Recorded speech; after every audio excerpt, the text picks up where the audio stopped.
Dasar dari pembelajaran kita kali ini adalah surat An-Nur ayat 35. Allah pemberi cahaya kepada langit dan bumi. Perumpamaan cahaya Allah seperti sebuah lubang yang tak tembus, yang di dalamnya ada pelita besar. Pelita itu di dalam kaca, dan kaca itu seakan-akan bintang yang bercahaya seperti mutiara, yang dinyalakan dengan minyak dari pohon yang berkahnya, yaitu pohon zaitun yang tumbuh tidak di sebelah timur dan tidak pula di sebelah barat, yang minyaknya hampir-hampir menerangi, walaupun tidak disentuh api. Cahaya di atas cahaya. Allah membimbing kepada cahayanya siapa yang Dia kehendaki, dan Allah membuat perumpamaan-perumpamaan bagi manusia, dan Allah Maha mengetahui segala sesuatu. Yang dimaksud di surat An-Nur ini hanya penemuan bola lampu. Nah, bola lampu dilindungi oleh kaca, ya kan? Yang di mana terdapat lubang di dalamnya itu ada sebuah cahaya. Itu perumpamaan.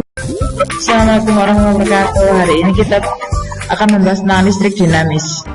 Perhatikan gambar rangkaian listrik berikut ini. Listrik dapat mengalir jika terjadi rangkaian yang tertutup. Kemudian jika rangkaian terbuka, apa yang terjadi? Ini adalah muatan yang mengalir di dalam kabel dinamis dan listrik dinamis dalam kehidupan sehari-hari. Kita akan membahas tentang konsep listrik dinamis. Secara umum, peralatan elektronik membutuhkan kabel sebagai penghubung aliran arus listrik. Begitu pula lampu di rumahmu. Perhatikan rangkaian listrik berikut ini. Nah, di sini adalah rangkaian listrik yang tersusun secara seri. Mengapa lampu dapat menyala pada rangkaian listrik ini? Lampu dapat menyala karena adanya saklar yang menghubungkan kabel listrik ini. Lampu dapat menyala disebabkan adanya arus listrik yang mengalir pada lampu tersebut. Arus listrik merupakan aliran muatan listrik positif yang berasal dari tempat yang potensialnya tinggi atau mengandung muatan listrik positif lebih banyak menuju tempat yang potensialnya lebih rendah atau mengandung muatan listrik positif lebih sedikit. Jadi, aliran muatan listrik positif ini mirip dengan aliran air, yaitu mengalir dari tempat yang lebih tinggi menuju tempat yang lebih rendah. Muatan listrik dapat berpindah apabila terjadi beda potensial atau tegangan. Arus listrik ini dapat timbul karena adanya sumber arus. Sumber arus dalam rangkaian ini adalah baterai. Apa yang terjadi pada kabel ketika ada baterai yang menjadi sumber arus listrik? Nah, ini adalah yang terjadi di dalam baterai, di mana muatan-muatan arus listrik ini akan mengalir setiap detik. Jadi, untuk menghitung arus listrik, kita dapat menggunakan rumus I sama dengan H per T. H adalah muatan, T adalah waktu. Di sini waktunya adalah per detik. Untuk mengukur arus listrik, kita biasanya menggunakan ampere. Ini adalah contoh rangkaian listrik yang dihubungkan oleh ampere meter.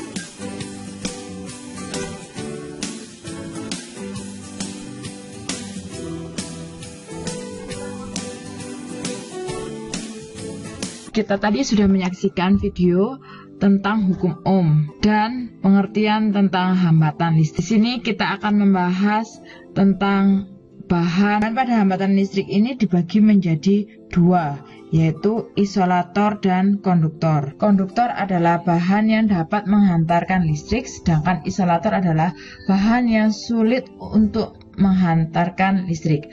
Apa saja bahan konduktor itu? Nah, contohnya air, emas, kabel tembaga, perak, dan besi. Sedangkan contoh isolator adalah kayu kering, berlian, oli, karet, dan gelas.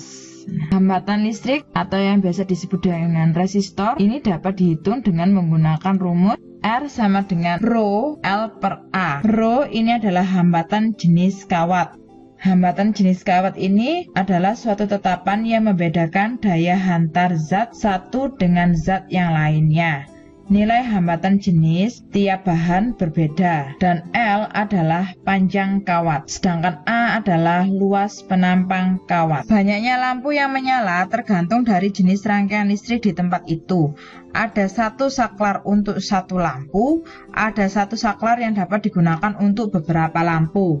Berikut adalah rangkaian listrik untuk seri. Keuntungan dan kelebihan rangkaian seri ini apa? Nah, keuntungan pada rangkaian seri adalah kabel yang dibutuhkan sedikit, hemat daya baterai. Tetapi kekurangannya adalah jika ada satu lampu yang padam, maka satu lampunya juga ikut padam. Nyala terang lampu bisa berbeda-beda. Rangkaian yang kedua adalah ini, rangkaian paralel. Apakah keuntungan dan kekurangan rangkaian paralel? Keuntungannya adalah semua lampu terangnya sama. Jika ada satu lampu yang padam, maka yang lainnya masih menyala. Kekurangannya adalah butuh kabel yang panjang dan baterainya lebih boros. Rangkaian gabungan antara rangkaian seri dan rangkaian paralel adalah rangkaian campuran. Seperti ini gambar rangkaian campuran. Sekarang kita akan membahas tentang karakteristik rangkaian listrik. Yang akan kita bahas pertama adalah hukum Kirchhoff. Di dalam hukum Kirchhoff ini ada variasi rangkaian listrik yang menghasilkan nilai yang bervariasi pula bagi arus dan tegangan. Ilmuwan yang meneliti nilai arus dalam rangkaian ialah Gustav Robert Kirchhoff. Hukum 1 Kirchhoff, dia menjelaskan bahwa jumlah kuat arus yang masuk dan keluar dari suatu percabangan adalah sama. Panah hitam ini menunjukkan arus masuk, sedangkan yang panah merah ini menunjukkan arus keluar. Tadi hukum 1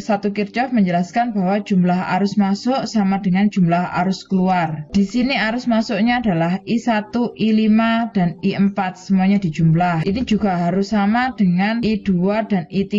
Ini adalah bunyi hukum 1 Kirchhoff. Sekarang kita bahas tentang rangkaian GGL dan hukum Ohm pada rangkaian tertutup. Tegangan dari suatu sumber tegangan sebelum mengalirkan arus disebut gaya gerak listrik atau GGL. Suatu sumber tegangan, misalnya baterai, mempunyai hambatan yang disebut hambatan dalam, sehingga ketika baterai mengalirkan arus pada rangkaian tertutup, tegangannya akan menurun. Tegangan suatu sumber tegangan atau baterai setelah mengalirkan arus disebut tegangan jepit. Berikut adalah contoh rangkaian. Menurut hukum Ohm, kuat arus atau I yang melalui rangkaian dapat dituliskan seperti ini. Jadi R di sini adalah hambatan dalam baterai, sedangkan R besar di sini adalah hambatan rangkaian. Nah, ini adalah jepit. Tegangan jepit ini dapat ditulis seperti ini rumusnya. Oleh karena tegangan jepit ini lebih besar dari GGL, maka terdapat penurunan tegangan, sehingga delta V dapat ditulis seperti ini.